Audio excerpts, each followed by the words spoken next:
everyone, welcome back to my channel. Today's video is going to be a review of two higher end sleeping bassinets for babies. So this is the Halo bassinet, and I believe this is the Luxe, and then I'm also going to be talking about the Snoo.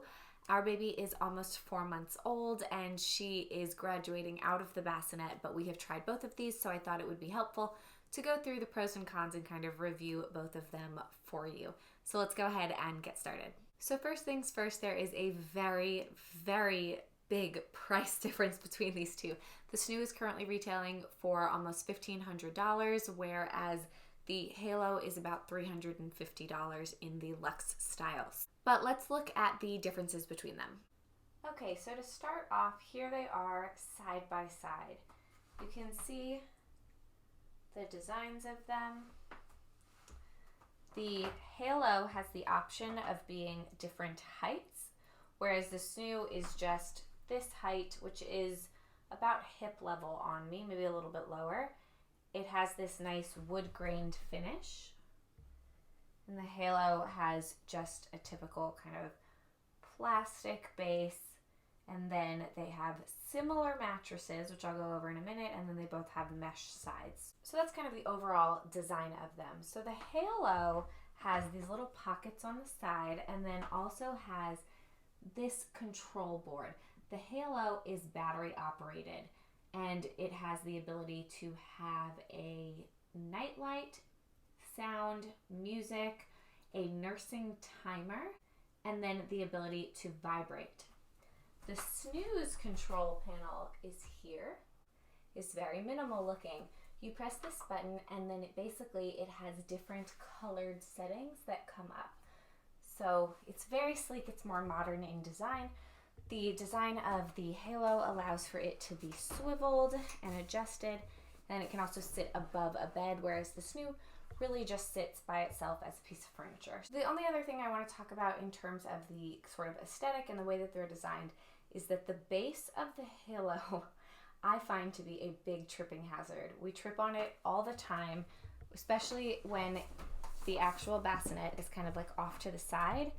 The legs really stick out quite a bit more, and they're that designed so that they can go under the bed, but I do find it to be a bit of a tripping hazard.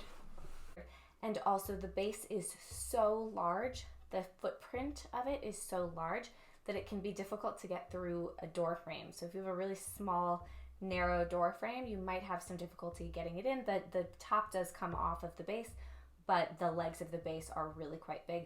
The Snoo is long, but is quite lean, and the legs do come off. So it's much easier to transport in that way. There's a sleep sack in here. I'll go into that in just a second. But in terms of the mattresses, they both have these thin foam mattresses, neither of which are made out of like really nice organic materials. Both of them have some potential issues of toxins, which I think is very strange for really pricey bassinets. They are both made out of a waterproof material, which is helpful, but again, it can be more difficult in terms of toxins. So even though the length of this one is a little bit shallower than the Snoo, it is wider, so you can fit a baby in it for longer. Ours is locked right now, but you can also push down the side, which makes it easier to grab the baby when you are using it as more like a co-sleeper and it's above the bed. If you have a baby who is a little chunkier, you might find that they outgrow the Snoo a little bit earlier, but if your baby is longer, then they're going to do better in this. Of course, you'll have no idea which one your baby will fall into, but both of these I would say would typically work for the first few months of life. We found that our baby right around the 3.5 month mark graduated from bassinets in general because she began rolling over. So they were actually getting a little snug on her, but the rolling over is really when that stopped, and both of these can only be used for a maximum of 6 months. So now for some general pros and cons. The bassinet, which is the Halo, our baby just never took to. She never liked it. We probably got this when she was about 4 weeks old. Potentially if we'd started on her first week, she would have been fine with it, but she really didn't like it. She preferred to nap in her crib, in her pack and play, and then to sleep in the Snoo. So the bassinet we only used a few times, but I do like the idea of it. The control panel did really nothing for us. It does have the ability to have music, which is a benefit that the Snoo does not have, and I think that that could be a helpful thing. But the vibrating, she didn't really react to at all, so it definitely didn't do much compared with the rocking motion that the Snoo does. I don't have the Snoo plugged in right now, but I'll show this footage of it moving.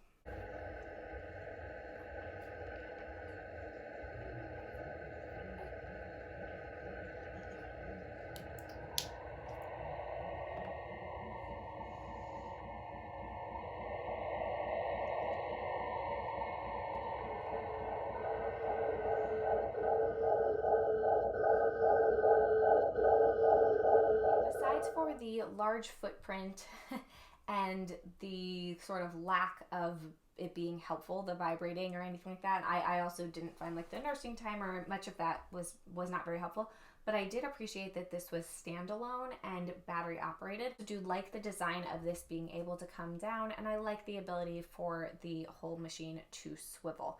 In terms of mesh, it's really about the same. You can buy the infant insert, which I'll show you right now.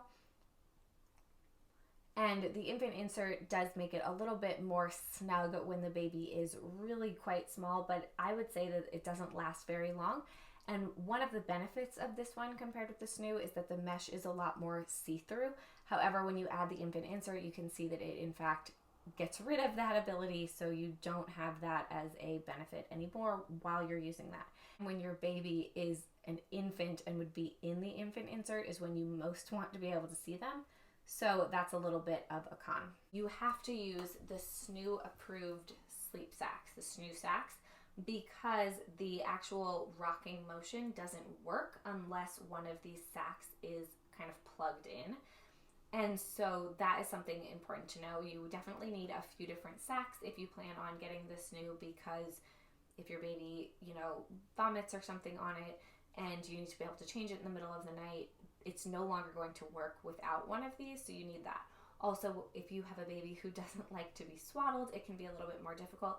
The newer versions of the sleep sacks do have the ability for you to open up the sides so that your baby can have an arm, in which case it acts much more like a sleep sack rather than a swaddle, which I think is very helpful. Though we did like having this Velcro piece that you put the arms into. That was actually quite helpful for us. A little bit more about the Snoo. Unlike the Halo, this one is plugged in, so you do have to make sure that you have this near an outlet, which can be, a little bit tricky sometimes. And then it also has the ability to have an app connected to it, so it has Wi-Fi. Now, that's one of the biggest cons for us is we were not a huge fan of the Wi-Fi feature. We didn't really find that safe, and they've gone through lots of testing and they say that there's a shield so it protects the baby. The Wi-Fi doesn't actually hit the baby. But my husband is an electrical engineer who works in tech and radar, and we just didn't quite feel like that was something we were comfortable with. So the nice thing about it is it does have the ability to just turn the Wi-Fi off, and it's on the bottom of the machine. So you don't have to actually go onto the app to do that. You just have the ability to have the off-on switch. However, that does limit functionality.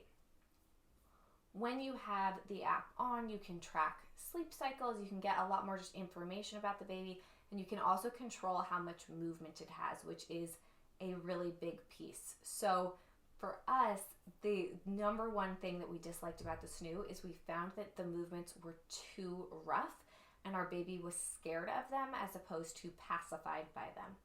So that was my least favorite part. When you have the app, you can lock it on a setting, but if it could just stay on the just natural, gradual first setting without getting really fast, I think that that would have been key for us. We would have really enjoyed that a lot more. Instead, we would have to come running up the stairs if we were downstairs or if we were sleeping and turn off the button in the front before she would scream too loudly that it would go up another level, because when it did that, it just really freaked her out, and then she would cry a lot more and it was a lot harder to calm her down.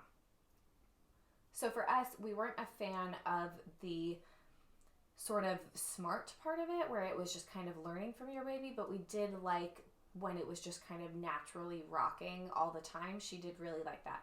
We didn't have any issue with weaning. That wasn't a problem at all, but the app does allow you to practice weaning as well, which can be good.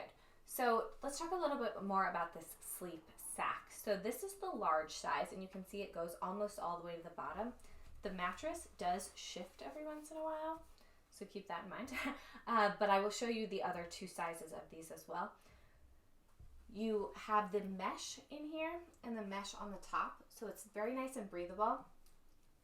You wrap the baby's arms in here, but you can also put it under the arms once they get to the ability to self-soothe, and then you zip it up. One of the things that I liked best about the Snoo was actually the ability to limit her rotation in the very early stages. So when she had her Moro reflex and she would kind of startle herself awake, it was nice because it kept her kind of tight. But then also she was an early roller. She rolled really quickly from tummy to back. And so she would move a lot in her sleep and want to roll. And I was always just really nervous about that as a first-time mom, especially when she was so little. And so I just got nervous about it all the time. So I really liked that it stopped her from being able to do that, because I thought it kept her a little more calm and secure. She felt really like nice and tight in this thing. And it kind of reminded her of the womb. Also just made us feel better because we knew she wasn't going to be able to roll over. That did mean that when she started rolling from back to front, that we had to stop using this because you don't want to discourage that movement. So that was when we knew it was time to be done. So really quickly, here are the other sizes of the sleep sacks. This is a medium, and then this one is the small. So they grow quite a bit, and then the large goes to about here. So you can see the different sizes, which is nice. I do find that they're a little bit tighter than I'd prefer on the bottom half. I know that that is going to be like more like a swaddle and help some babies sleep, but our baby likes to sleep with her legs splayed open, natural and healthy for their hips. And I found that if it had a little bit more room in the hips, I would have appreciated that. So that is another thing to keep in mind. So now the question becomes, are these worth it? I did find that the natural rocking of the Snoo was really helpful for our baby. She really liked it. It also gives you some white noise sound. We had a white noise machine near the bassinet, but that extra level I think also did help her sometimes. Did it help her fall asleep? Maybe, but I think it helped keep her asleep when she would wake up between sleep cycles. That's when I found it to be most beneficial. The Halo, she didn't spend a super long amount of time in, but she really didn't react to the vibrate at all. So I didn't find any of the other functions super helpful. I mean, potentially the music, but it's just as easy to get something else that costs a lot less money that doesn't have the music. So you can get the plain Halo without any of the battery operated stuff and not have to deal with that, which could be good. And I think it's a really nice option if you don't want something smart. But there are definitely pros and cons to the Snoo. I highly suggest renting it or buying it secondhand. We bought our secondhand and we are going to be selling it. So we are going to be out very little money for the time that she used it. She bought both of these secondhand, which is great because she didn't really like this, but you never know what your baby's gonna like, what they're gonna respond to. So that's a really big investment. You will get some money back because they do have a good resale value if you choose to do that. And they also have a 30-day kind of trial, but you also don't know exactly when your baby's going to arrive. So unless you ordered that like right when you were in the hospital before you came home and then just hoped that it was there on time, you could try it out for 30 days and then send it back kind of risk-free. But I think that that might be a little bit difficult for a lot of people. So really, I think buying it secondhand and then reselling it might be the best option. You can steam clean it in the same way that they do when they have their monthly rentals, and then they get it back and they clean it and send it out. Anyway, there are pros and cons. I can't decide whether or not it was worth it for us. I think that she did like it sometimes, but it also had a lot of cons that we didn't love. So I wouldn't say that it's necessarily worth the price, but it is worth the price if you can really minimize how much you pay for it by buying it secondhand and then reselling it because you're only going to use it for a few months anyway. So that's it for this video. I hope you find it helpful. If you have any questions, please leave them down below. And I wish you the best of luck as you are figuring out which bassinet is going to work best for you. And I also wish you many nights of sleep. Have a good one. Bye.